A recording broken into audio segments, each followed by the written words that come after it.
Thursday, 26th of March.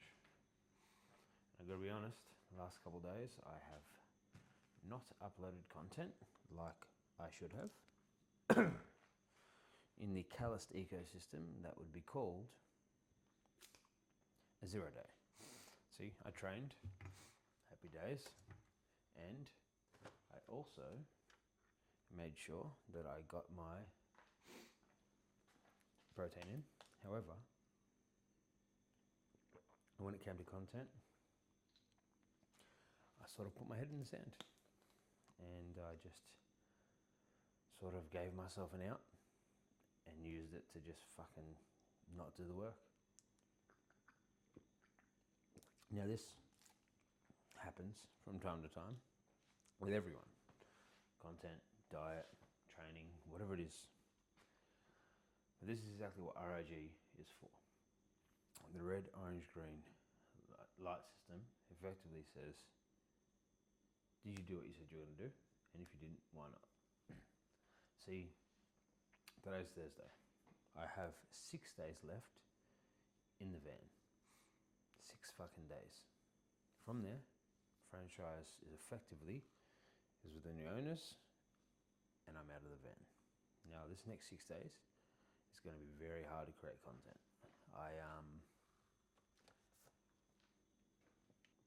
See, ordinarily, Anson works full time with me, but because we're transitioning out, he's got another job. So because of that, it is going to be a long couple of days trying to do majority of the work myself and have him help in the margins. A couple of days like today will probably be okay, but 4 out of the 6 is going to be a struggle.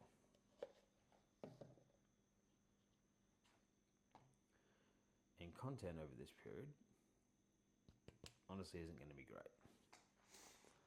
My whole thought process for this next 6 days of content that you'll see are very, very simply this.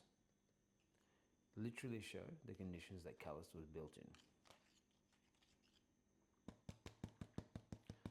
See, I'm not some influencer. I don't have a big following. I honestly don't even have a fucking online business yet. I have a concept, I have a theory about where most online PT goes wrong. I think I can bridge that gap in the market, and I have built all of that whilst waking up at 3 a.m, working 60 plus hours a week, 2 jobs, raising 3 children, and obviously working around my wife's shift work. So if I can build all of that in the margins, as we would say, then who knows what I can do when we go full time. But I want this next 6 days to literally show that process of where I come from, so that when we look back in 3, 5, 10 years, we can literally see the origin of how this thing was built. All right, so it's about 9 a.m. I think I'm about 40 odd deliveries in. And I don't really have much of a plan from a content perspective for the next 6 days. Okay, for me, the brick is simple. The video exists. Now, that's intentional for one reason. Where I'm at with life, the build of Calloused, my next chapter, all of that was built here in a delivery van. See, I bought this run in 2020.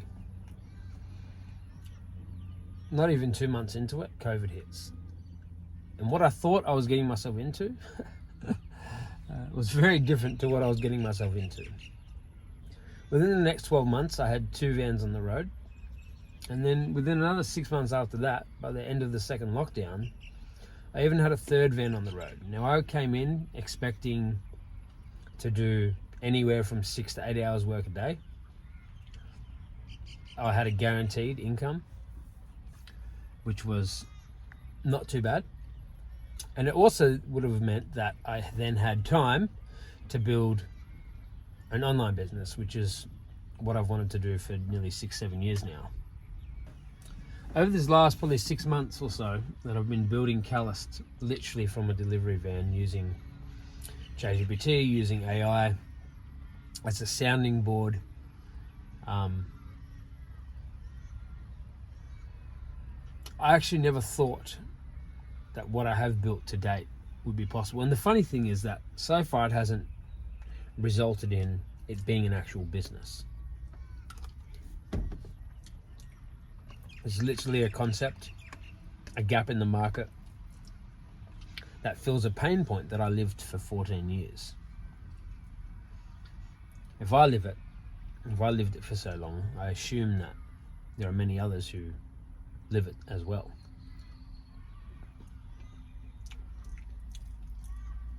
So the next steps are about refining message, marketing it, talking about it in enough different ways in a public setting, creating content, draws people in, and actually giving people, value through that content. Now, here's the stats. 6 out of every 100 people who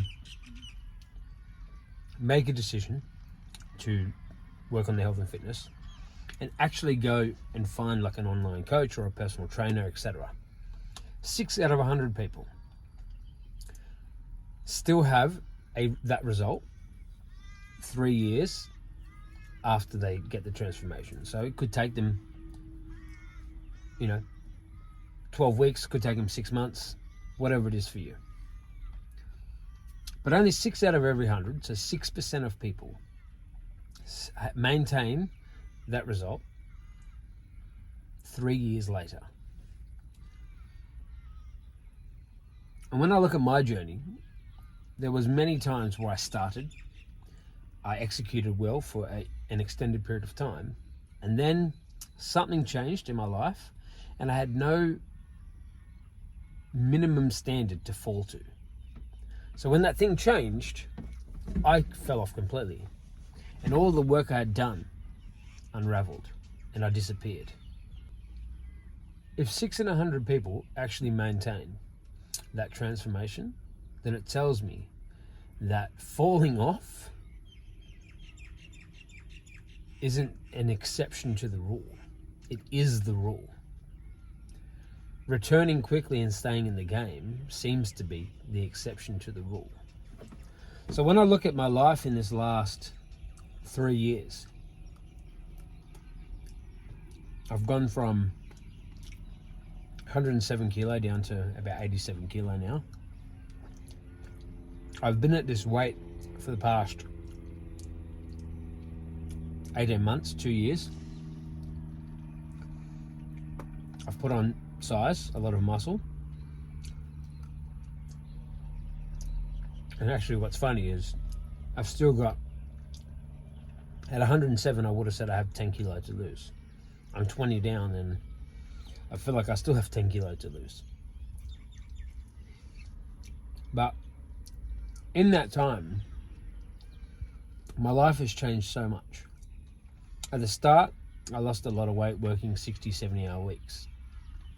Then I went into online PT and that made the weight loss easier, but the financial stress, the not showing up as a provider, lots of other intangibles that really do affect your weight loss via not being able to control your emotion, or lack of control around emotion. So although the weight loss was easier, the friction that affected the weight loss actually became harder in those moments. I kept it off through that. I then had to tuck my tail, basically said I failed at the thing, and had to go back and get a job. Now, I ended up falling back into work I knew. So that worked, but that means I was back doing 60 plus hour weeks. And I had to make that transition once again. And my minimum standard held me through that. And then about 6 months ago, it looked like I was about to sell the franchise. My courier franchise.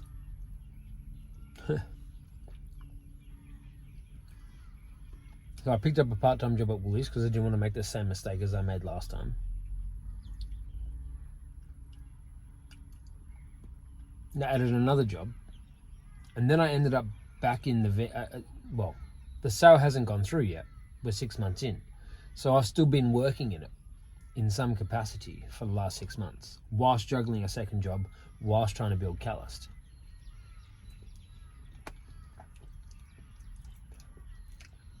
When I say all of that to say this, that without having a floor, without having a minimum standard, right? And for me, minimum standard is very simple. Train 3 days a week. Yes, I'd like to do more, but if I can get 3 days a week, then we can make relative progress, yeah, or at least maintain where we're at, maintain the floor. I'm ensuring that I get 200 grams of protein. There are some weeks where I'm really good with my cows and I'm in a deficit because I still want to lose some weight. And there are some weeks where, by Wednesday, Thursday, I go, fuck, I cannot be bothered counting my calories today. So I don't have the emotional bandwidth. I'm tired. I've got other shit on. It's not my main priority right now. So I do. That's what I literally go, fuck it. I'm not going to do anything stupid, but I'm going to have dessert tonight, or I'm going to eat a piece of chocolate, or have an extra sandwich or whatever. Whatever it is for you, all right? But it's a controlled decision, and I'm still hitting my floor of enough protein. So if I train and I hit protein, I don't lose I don't lose muscle mass. And for me, that's the most important thing, because I know at any point I can dial up or down my calories. But having that maintenance of muscle mass makes those seasons where I'm in a large deficit even more important, yeah, or the results of them show through more than if I wasn't training at all. So that floor is the very thing that's kept me in the game, even through all of the changes, all of the transitions through seasons. As I say, I don't really know what value is going to be in this, but for me, these videos are very, very simple. I just want to remember these times, because I'll never have the opportunity again to show the actual conditions that Calloused was built in. If you look back there, maybe you can't see, I don't know, the reflection. I've got a whole bunch of parcels. And that is literally the conditions that I've built this in. So if I can build Calloused, philosophy, doctrine, program, everything in this season, and you can literally stop fucking shoveling food in your mouth every 5 minutes, walk a little bit more, understand that you aren't going to be perfect, return quickly when you fall off, and stay in the game long enough to actually let the results of the actions compound into moving you towards the goal, you can change your life, man. And that's not some grand, you could, do this and change your whole life. The thing about health is you're in the game no matter what. You're either choosing to actively play it, or you're drifting backwards. If you do not maintain it, then you're moving backwards. You don't have a choice. So you'd rather have consciousness around it, do what you can to at least stay where you are rather than drift backwards. And when you have a season where you can attack it a bit more, attack it a bit more in that season. I don't know what of this footage is going to make it yet, because this is 11 minutes in and I'm just fucking yapping to the camera. But I do know that these conditions are conditions I'll never have again. I'll never be able to show this. And I really want this journey through YouTube to show every milestone. This is a hard season for me. Honestly, I'm fucking unhappy a lot of the time. But the next season is going to present different challenges. I know that. So, if we can't learn to navigate friction, then you can't actually show up the way you want to in life. And honestly, life just is navigating bullshit. You know, we all make perfect plans, but just like I think it was Mike Tyson said, everyone's got a plan until they get punched in the face, right? Well, fitness is where we practice navigating friction, but honestly, navigating friction is a life skill. Be good.